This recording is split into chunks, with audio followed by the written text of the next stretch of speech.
nós tínhamos dito, nós vamos debater com a sociedade capixaba, com segmentos organizados, para que nós possamos fazer uma compilação da legislação do Espírito Santo.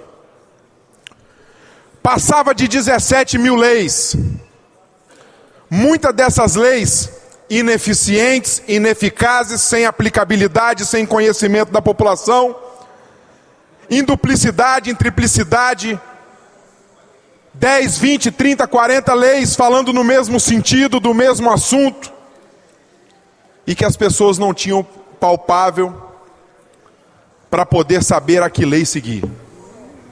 Foi aí que nós criamos o Revisa ALES, talvez o maior e melhor programa instituído nessa casa, com muita humildade eu estou falando, porque o papel da Assembleia Legislativa, além de fiscalizar, é de legislar. Para que nós pudéssemos, exemplo, aspas, pegar a legislação dos bares, vamos reunir com o Sindibares, vamos ver se coloca ketchup na mesa, se não coloca, se tem que ter negócio para cortar, se não tem, assim por diante. Vamos pegar, por exemplo, legislação de como abrir um comércio, e vamos compilar isso e vamos fazer cartilhas, para quando o empreendedor quiser chegar e se instalar no Espírito Santo, ele tem a legislação na palma da sua mão. Essa aprovação que eu peço com muita humildade aos meus colegas deputados e deputadas, para que nós votemos favorável agora, irá extinguir 1.512 leis nesse exato momento, que não tem funcionabilidade nenhuma à população do Espírito Santo, que fica encharcando os arquivos sem eficiência, atrasando o processo burocrático da vida do cidadão. E o que é que nós precisamos no mundo moderno? Agilidade, transparência, eficácia. Precisamos destravar as amarras que existem para que nós possamos facilitar a vida do cidadão capixaba e ser exemplo para o Brasil.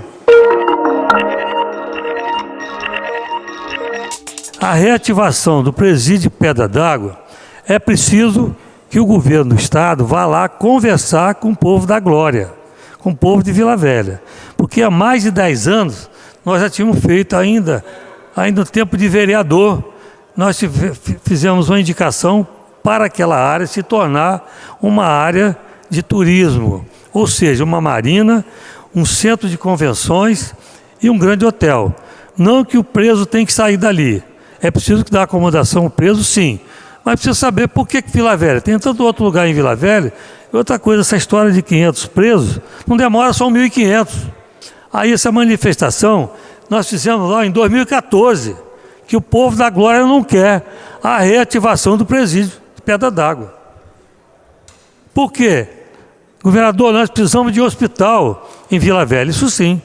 O povo da Glória tem que ser ouvido. O povo de Vila Velha tem que ser ouvido. Também quero aqui me somar ao prefeito de Vila Velha, à sociedade de Vila Velha, os populares de lá, a comunidade toda de Vila Velha, no sentido de estar fazendo esse apelo ao governador. Se tem 100 detentos lá, que retire. Vila Velha já deu a sua parcela de contribuição. Nós temos hoje um complexo grande, deputado Hudson, no Xuri, que está sendo inclusive ampliado, que é um local adequado, onde Vila Velha deu a sua contribuição. Não é justo que um complexo como a Glória, uma região que cresceu de forma substancial, uma região economicamente forte, inclusive é ruim para os populares, as pessoas que são os parentes dos detentos, irem naquele local, por conta até da exposição que sofrem, do pouco espaço que tem para poder estar esperando a sua vez para estar visitando o preso. Ou seja, em todos os sentidos, não é possível, no nosso entendimento, retomar e voltar às atividades naquele complexo penitenciário, que no nosso entendimento está obsoleto, que não ali as condições são desumanas. O Xuri é muito mais adequado, quem já foi lá sabe disso. Claro que não é uma Brastemp, mas é muito mais adequado para poder estar retendo aquele que está lá, muitos cumprindo já a pena e outros aguardando para poder serem julgados, sentenciados e cumprir a pena conforme o que determina a lei diante do delito praticado contra a sociedade. E é com profunda indignação que eu recebo essa notícia através do noticiário, dos jornais de grande circulação aqui do Estado do Espírito Santo, e lamento profundamente, porque eu acho, senhor presidente, que a comunidade da Glória não merecia esse tipo de presente de grego. Reabrir uma unidade prisional que tanto de sabores já trouxe para aquela comunidade, dentro do coração de Vila Velha, numa área residencial e comercial. E, deputado Teodorico, voltar com aquele terror. Nós já tivemos vários casos de mortes de presos, detentos que saíam, deputado Rafael Favato. Naquele momento ali, era concedida a liberdade, eles transitavam naquelas ruas e aquela comunidade já não suporta mais. E pensou que já estava livre daquele terror de ver seus filhos submetidos a riscos iminentes diante do trânsito de criminosos diariamente naquela região, e agora é surpreendido com essa notícia, sem nenhum tipo de diálogo com a comunidade, sem nenhum tipo de interação, deputado Dr. Hércules, e que através dos jornais a comunidade tomou conhecimento de que será reaberto uma unidade prisional, onde nós já tivemos cenas escabrosas, cenas de rebeliões, mortes e tudo o que a sociedade não quer se lembrar. Em 2010 foi assinado um acordo para retirar este presídio deste local e direcionar para essa região a geração de emprego e renda. Nós estamos no ano de 2019, não é desumano falar em presídio dentro de uma cidade de quase 500 mil habitantes. É como se fosse colocar aqui no Saldanha da Gama um presídio dentro de Vitória. É inadmissível retornar com esse presídio para dentro da cidade de Vila Velha. Se o governo do estado vender esse terreno para iniciativa privada, para gerar ali emprego e renda através de um porto ou de qualquer outro empreendimento hoteleiro, pode colocar até no contrato que as pessoas que comprarem esse terreno até podem construir o presídio em outro local que o governo do estado assim determinar. Gostaria de agradecer a todos os deputados que se manifestaram acerca da minha indicação 561/2019 ao senhor governador para não reativação do Instituto de Reabilitação Social da Glória para fins prisional. Ao invés disso, solicito que no espaço seja criado um centro de formação e apoio para os empreendedores com foco nas áreas de serviços, tecnologia, economia criativa, portuária e turismo. Então, assim, para não ser redundante, falando aqui a fala do deputado Rafael Favato, a gente tem que ter uma audiência pública com os moradores de Vila Velha e da Glória, porque ali eu sou testemunha de vários assassinatos que teve por causa do presídio. A gente sabe, entende da dificuldade do governo de ter que colocar esses presos em algum lugar, mas num lugar densamente povoado é muito perigoso. Familiares de presos de São Mateus fecharam hoje a BR-101 para denunciar a tortura dos detentos do presídio daquele município. Os parentes constataram, na última visita, internos com pernas e braços quebrados, com perfuração de tiros de bala de borracha e outros com o rosto e olhos inchados por terem sido atingidos com gás de pimenta. Além disso, segundo as famílias, há 2 meses o Estado não distribui materiais de higiene básicos como sabonetes e aparelhos de barbear. É bom que a gente se lembre que aqui, o nosso Estado do Espírito Santo, bem recentemente, foi denunciado na Organização dos Estados Americanos por mortes e decapitações de presos no sistema prisional pelo uso de contêineres para abrigar detentos e ainda responde na Corte Interamericana da OEA por violações e torturas na UNES. Portanto, eu quero aqui dizer que, na nossa opinião, a lei é bastante clara. Aqueles que cometem crime, nós não admitimos, em hipótese alguma, que o Estado não cumpra o seu papel, e nem queremos que as pessoas que cometem qualquer tipo de crime seja isenta da sua pena. E a pena pelo Estado brasileiro é a de privação da liberdade, mas não de maus tratos. O nosso Estado, ele tem o maior índice registrado em 4 anos de feminicídio. E isso muito nos preocupa, porque algumas medidas têm sido adotadas a nível federal, com a Lei Maria da Penha, com a Lei do Feminicídio, que endurece as penas para, no caso de morte de mulheres por questão de gênero e por serem do mesmo núcleo familiar, essa violência e essa morte acontecer no núcleo familiar.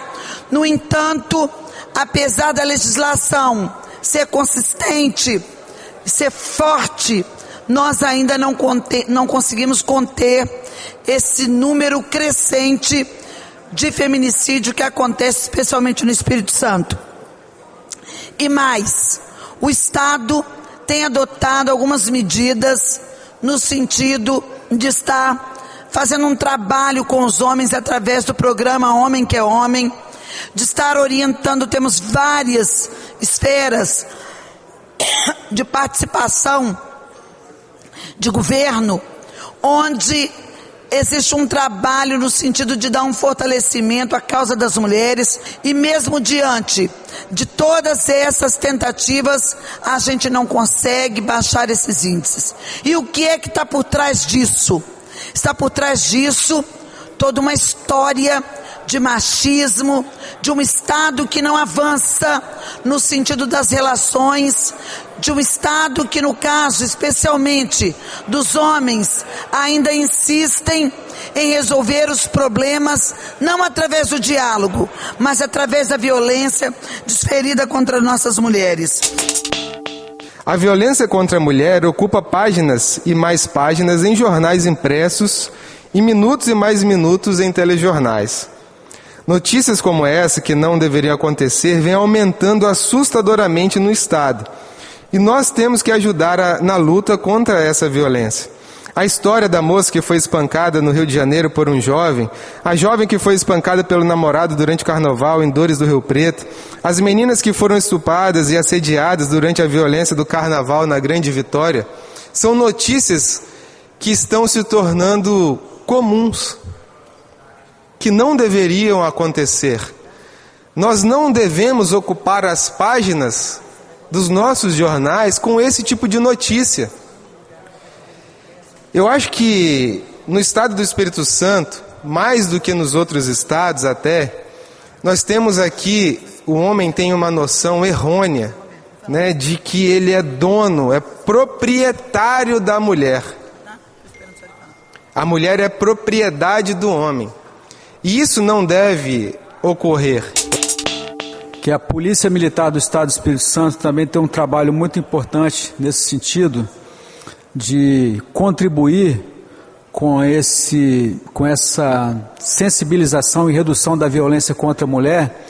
A Polícia Militar, ela tem um trabalho ostensivo de diligenciar até as residências das vítimas e que estão sendo dos que estão sendo colocados como acusados, e a Polícia Militar faz essa intervenção de maneira sensível para verificar dentro do lar. A Polícia Militar vai no lar da vítima, no lar do acusado, e vai verificar em loco como está a situação daquela família. Acredito que tudo é um componente e são ingredientes que vão fazer o bolo ficar perfeito, né? Na próxima Tribuna Popular nós vamos estar trazendo aqui representantes policiais militares que efetivamente trabalham na Patrulha Maria da Penha, para que possam trazer essa experiência para os nobres parlamentares e também para o povo capixaba.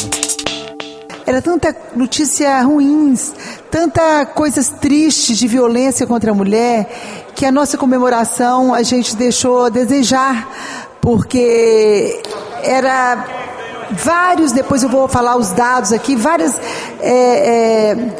violências contra mulheres, como até mortes. Então, assim, não podemos comemorar muito. Mas a gente também, como mulher, a gente não pode deixar nos abater e ficar recolhida. Não podemos. Nós precisamos de pensar o seguinte: tivemos essas violências, mas se a gente olhar como a mulher, ela já evoluiu, né? E aí, isso eu falo com muito orgulho, né? Por ser mulher, nós já evoluímos muito. Se a gente for pensar que há 80 anos atrás, a mulher nem sequer votava. Hoje a mulher vota, a mulher é votada, a mulher participa da política, mesmo sendo muito tímida ainda, né, a participação da mulher na política. A mulher, ela não acredita muito nela na política, isso é uma pena, porque nós fazemos a diferença na política e as mulheres ainda ficam muito tímidas, com medo de participar, achando que a política é um bicho-papão. Mas eu quero falar aqui para as mulheres: nós precisamos participar da política. Nossas crianças estão em risco. E diz a capa do jornal A Gazeta de hoje: das 103 escolas de Vitória, volto a repetir, das 103 escolas do município de Vitória, apenas 7 são liberadas pelos bombeiros. Então nós temos 103 escolas no município de Vitória e apenas 7 delas, têm alvará de funcionamento dos bombeiros. Todas as outras estão com funcionamento irregular, em desacordo com a nossa legislação. Esse é um assunto extremamente relevante e a reportagem do jornal A Gazeta esteve nas escolas em que nós visitamos anteriormente, e a reportagem passou por aquele local e pôde constatar a precariedade e as condições absolutamente inapropriadas a que os alunos do ensino médio fundamental do município de Vitória estão submetidos. Infelizmente, quando acontecem algumas tragédias em alguns locais, normalmente a atenção se volta para aquilo.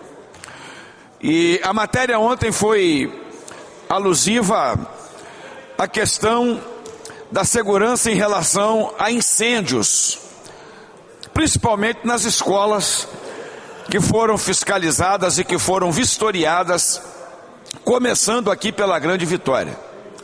Quase 100 escolas foram vistoriadas aqui, dentre elas 18 escolas do estado, aqui na Grande Vitória.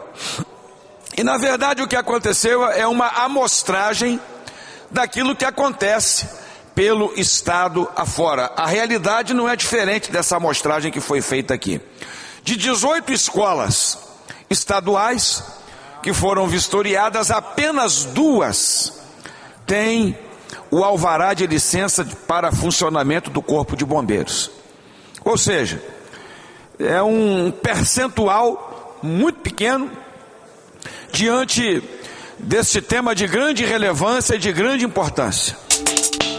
Na semana passada, quando daquela tragédia lá na escola de Suzano, a gente ouve na televisão, no rádio, ler todo tipo de analogia possível e imaginável. É claro que analisar em profundidade algo tão complexo assim não é fácil dizer que a culpa são dos jogos eletrônicos, a culpa é disso, a culpa é daquilo, se tivéssemos isso, se tivéssemos aquilo. As coisas não são simples dessa forma. Mas uma coisa, deputada Irine, que eu ouvi muito na semana passada de especialistas, porque nesse momento aparecem especialistas de tudo quanto é lado, mesmo que as pessoas não tenham a menor ideia do que seja uma sala de aula e uma escola. Então, muitas vezes as escolas precisam saber identificar alunos que têm problema, as escolas precisam saber identificar os problemas que estão ocorrendo. Um aluno fica em média de 4 horas e meia, 5 horas na escola, ou seja, ele passa 19 horas do dia na casa dele. Contando finais de semana, feriado, esses meninos estão muito mais tempo com as suas famílias, nos seus bairros, nas suas casas, do que na escola. Por outro lado, os professores têm um volume de trabalho gigantesco. E muitas vezes, isso eu falo como professor que fui da rede municipal, da rede estadual, e pelo conhecimento que tenho na educação, muitas vezes os professores até conseguem identificar que determinados alunos têm problema. Só que você identifica e faz o que com esse menino? Porque há muito tempo, deputada Irine, que acabou, e talvez muitos dos senhores vão lembrar, que as escolas no passado elas tinham um supervisor e o orientador. Então, sim, o supervisor cuidava dali do planejamento com os professores, e a orientadora ou o orientador era um profissional destinado a atender alunos e os seus pais. Acabou isso há muito tempo. Cada turno normalmente tem um hoje chamado pedagogo, que tem que atender os professores, os pais, os alunos, a direção, a supervisão, tem que fazer tudo. E grande parte do tempo esse profissional passa fazendo burocracias, passa respondendo papelada para as superintendências e para a Secretaria de Educação. E não sobra quase tempo nenhum para fazer um trabalho mais significativo com alunos. E mesmo assim, muitas vezes você visita uma escola que tem 400 alunos na parte da manhã e tem um pedagogo. Qual a possibilidade que este profissional tem de dar um atendimento mais significativo para essas crianças? Eu estou solicitando a alteração no artigo 6º do inciso 1º da portaria 027 de 25 de fevereiro de 2019 da Secretaria de Estado da Educação, SEDU, que estabelece que o transporte escolar beneficiará alunos que residem a uma distância igual ou superior de 3 quilômetros da linha tronco para 1 quilômetro de distância. Dizer aos senhores deputados, senhoras deputadas, isso está sendo um problema para os municípios do interior. Eles estipulam que a criança tem que andar até 3 quilômetros, ou seja, que os nossos alunos não têm o direito ao transporte escolar que residem até 3 quilômetros da escola. Isso é totalmente inviável, não só para o município de Santa Maria de Etibá, bem como para os municípios do interior aqui do nosso estado. Dizer, senhores deputados, que o nosso povo é um povo muito trabalhador e começam muito cedo os nossos agricultores, os nossos granjeiros, e eles não têm condições de levar as suas crianças até o ponto de embarque que seja 3 quilômetros. Então estou solicitando ao Estado que reveja essa portaria. Sei que é uma portaria antiga, para que os nossos alunos tenham direito ao transporte escolar até 1 quilômetro. Na minha região, a região sul, temos o mesmo problema. São situações adversas que muitas vezes impedem que os alunos cheguem às escolas. Então eu acho prudente que a Secretaria de Educação, os órgãos competentes, possam rever essa portaria, diminuindo esse percurso, de tal maneira que eu acho que 1 quilômetro seria muito bom, que as crianças tivessem facilidade para poder frequentar aulas e aprender o que tem que ser estudado. É É inadmissível que uma criança, principalmente locais, que cada local tem a sua especificidade, lugar de violência, onde as crianças, eles tomavam, a bandidagem tomava inclusive a merenda e batiam nas crianças, e eles não usavam o transporte coletivo para essas crianças, mas tiveram que usar. Nós não queremos que alunos cheguem cansados nas escolas. Muitas vezes a mãe não pode trabalhar porque tem que levar o filho porque vai ser assaltado. Colocar crianças para distâncias percorridas de 3 quilômetros para andar. E aí teve alguém que me falou aqui no plenário o seguinte, para quem está me ouvindo, assim, é o deslocamento da criança até a escola. Se for de 3 quilômetros ou menos, o governo não coloca o transporte escolar. Isso é inadmissível. Inadmissível. Até porque na zona urbana isso já é complicado, colocar uma criança, um adolescente para andar 2, 3 quilômetros. Imagine na zona rural desse estado, onde falta pavimentação, onde as condições são muito piores. O debate amplo e permanente do retorno do transporte aquaviário de passageiros. Essa é uma luta que eu já persigo o sonho de transformá-la em realidade desde que quando aqui cheguei. Mas os modelos apresentados aqui no Estado do Espírito Santo, por vários governos, inclusive por governos que eu já passei, não é o modelo ideal, principalmente, deputado Irine Lopes, porque estamos vivendo hoje uma crise profunda, uma crise política, uma crise ética, uma crise de desconfiança, mas uma crise econômica e financeira. Diante disso, eu fiz algumas viagens no estado vizinho, Rio de Janeiro, em São Paulo, busquei informações e viajei para outros países do mundo e observei claramente que existem lanchas que podem transportar com toda segurança, com toda eficiência e conforto, da mesma forma que transportaria uma lancha de maior porte. Aqui no vizinho, deputado Gandini, Rio de Janeiro, na região dos Lagos, existe um transporte que é feito num consórcio de municípios que faz um transporte numa distância muito maior e atende a contento o morador local, o turista, porque é uma região visitada por muitos turistas. E na próxima segunda-feira nós teremos a visita de um dos operadores desse modelo de transporte que vai falar para a gente como é que lá funciona e como é que nós podemos colocar aqui. Não trarei apenas ele, não. Buscarei outros operadores, por exemplo, do estado de São Paulo, para mostrar que, diferente da proposta anterior, que fazia meramente o roteiro antigo, nós podemos dar a volta na Baía de Vitória, com uma lancha menor, que utiliza calado menor e que transporta 50 e até 60 passageiros, numa velocidade maior, ou seja, fazendo várias linhas e atendendo mais cidadãos.